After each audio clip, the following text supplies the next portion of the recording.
जय जय श्री राम। आज का हमारा टॉपिक है कि तीसरी आंख क्या होती है।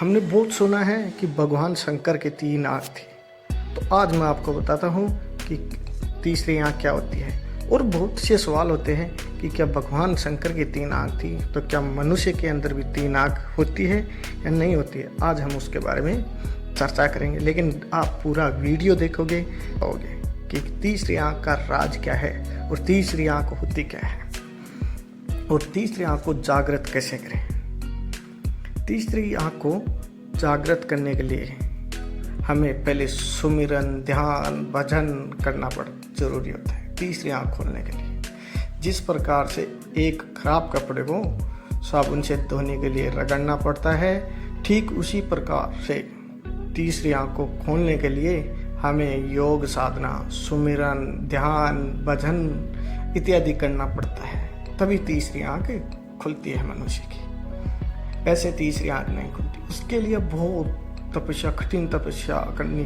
पड़ती है, तब जाके होती है। तीसरी आंख को कैसे खोलें।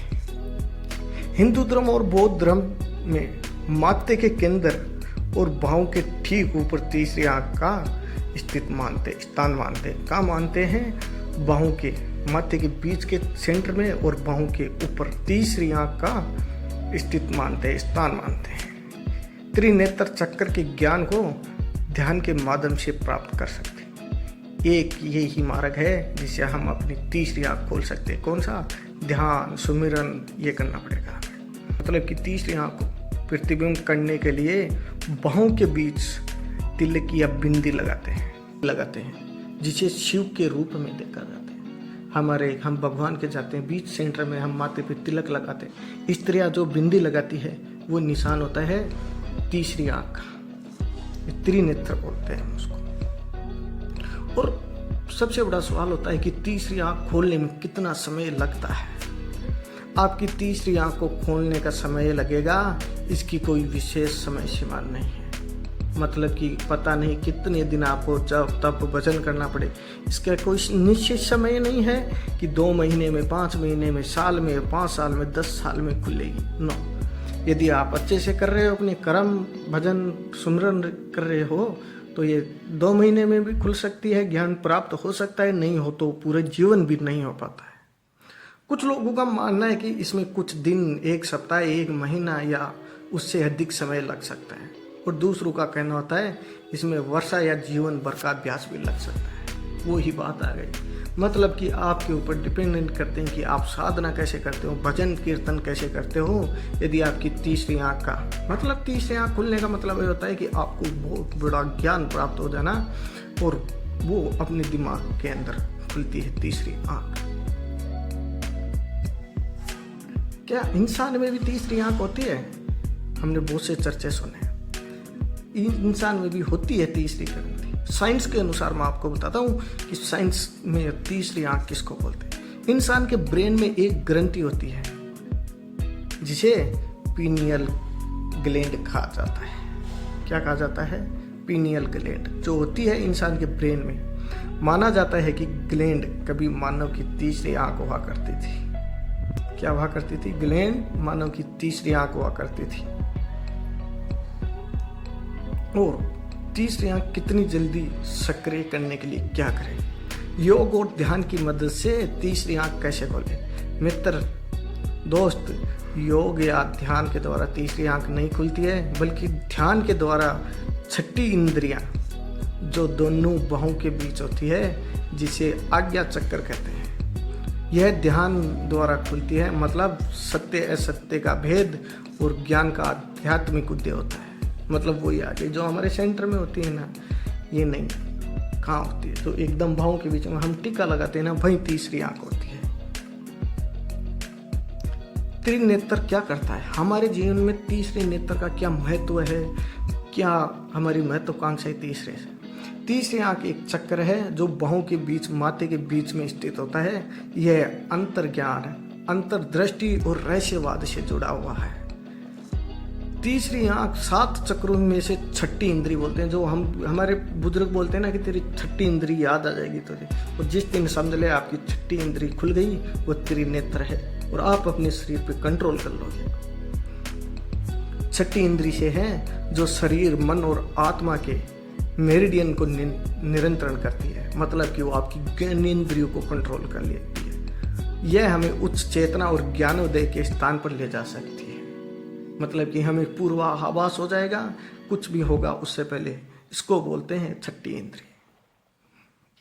इस चक्र को जागृत करने पर मन परमानंद की स्थिति में पहुंच जाता है, अर्थात मन के सारे पीड़ा, कलेश, द्वेष आदि दोष सदा के लिए नष्ट हो जाते हैं। अर्थात मन के सारे पीड़ा, कलेश, द्वेष आदि दोष सदा के लिए नष्ट हो जाते हैं। इन्हीं कारणों से इसे योग हृदय और सूक्ष्म मन के नाम से भी जाना जाता है। बिजनेसमैन जो अपने काम पर बेहद केंद्रित होता है, किसी तरह जानता है कि उसका ग्राहक किसी प्रस्ताव या स्थिति में कैसी प्रतिक्रिया देगा। बड़ा हुआ अल्फा तरंग उत्सर्जन उन्हें यह जानने में मदद करता है कि उनके निकट भविष्य में क्या हो सकता है, उस क्षेत्र से संबंधित जिस पर वह अत्यधिक ध्यान केंद्रित कर रहे हैं। मतलब कि जिसके पास अपने त्रिनेत्र है ना, वो अपनी इंद्रियों को वश में करके अगले का मन पढ़ लेता है, वो उसी अकॉर्डिंग उसी से बात करता है। मतलब कि भविष्य आगे का उसको सोच पता चल जाता है। अल्फा तरंग उत्सर्जन से मन शांत और अधिक केंद्रित हो जाता है। चाहे कोई छात्र हो, व्यवसायी हो, कलाकार हो या आध्यात्मिक साधक हो, वे उन गतिविधियों से अपने जीवन में सकारात्मक अनुभव का बदलाव कर सकते हैं। जो भी अनुभव है ना, मतलब कि छठी इंद्री खुल गई तो आप अपनी ज्ञानेंद्रियों पे वश में कर लोगे, और जो आपको पहले पता चल जाएगी कि मैं ये गलत करने वाला हूँ, तो आप उसको बदल सकते हो। जिनसे तीसरी आंख सक्रिय होती है, और जब वह सक्रिय होती है तो उनमें से कुछ अनुभव मैं आपको बताता हूँ। बेहतर ध्यान अवधि, जिसमें पहले से काफ़ी सुधार हुआ है, विस्तार और फोकस पर उनका ध्यान भी काफ़ी बढ़ जाता है। उन्हें यह भी महसूस होता है कि उनकी इंद्रियां बहुत तेज हो गई है, जिससे उन्हें अपने आसपास क्या हो रहा है इसके बारे में जागरूकता बढ़ गई है। देखने, सुनने और स्वाद की इंद्रियां तीव्र हो जाती है। प्रारंभ में आज्ञा चक्र सक्रिय होने से चिड़चिड़ापन और क्रोध की समस्या हो जाती है, लेकिन यह अनुभव कालीन में सफाई के समान है, जहाँ जमा गंदगी एक ही बार में बाहर आ जाती है। एक बार में जब यह कम हो जाएगी तो आप पाएंगे कि आप शांति महसूस कर रहे हैं और क्रोध पर आप पहले जैसा प्रभाव नहीं पड़ता। तीसरी आंख की सक्रियता के निरंतर अनुभव से मन में गहरी शांति का एहसास होगा। यह होता है तीसरी आंख। और तीसरी आंख सक्रिय करने का रहस्य, आध्यात्मिक दृष्टिकोण से तीसरी आंख आज्ञाकर या तीसरी आंख का चक्र है। हमारे शरीर में 7 ऊर्जा के केंद्र होते हैं। कितने ऊर्जा केंद्र होते हैं? 7 ऊर्जा केंद्र होते हैं, जहाँ तंत्रिका बिंदु मिलते हैं। आज्ञा एक चक्र आज्ञा चक्र हमारी बाहों के मध्य पीनियल ग्रंथि में स्थित ऊर्जा केंद्र है। यह 5 इंद्रियों से परे एक धारणा से जुड़ा हुआ है। कौन सी धारणा? जो हमारे शिव भगवान के बोलते हैं ना, तीसरी आंख होती है, उसके बारे में। यह 5 इंद्रियों के परे धारणा से जुड़ा हुआ है। इसे अंतर्ज्ञान भी कहा जाता है। तीसरी आंख शरीर की पिट्यूटरी और हाइपोथैलेमस ग्रंथि से जुड़ी होती है, वही होती है तीसरी आंख। तो चलिए दोस्तों, आज मैंने आपको बताया तीसरी आंख कहाँ कैसे खुलेगी। और दोस्तों, तीसरी आंख भगवान शंकर की, हम बोलते हैं ना कि जिस दिन तीसरी आंख खुल गई उस दिन आप सब कुछ पा लोगे, अपने इंद्रियों पे बस कर लोगे, अपना भविष्य देख सकोगे, अपना वर्तमान देख सकोगे। और यदि आप आगे भविष्य में कुछ गलत करना चाहते हो तो आप उसको भी बदल सकते। कैसे? अपनी इंद्रियों को बस में करके। तो चलिए दोस्तों, यदि आपको हमारा वीडियो अच्छा लगा तो लाइक, शेयर, सब्सक्राइब जरूर करना, और मिलते हैं हम किसी नेक्स्ट वीडियो में। तब तक के लिए जय जय श्री राम।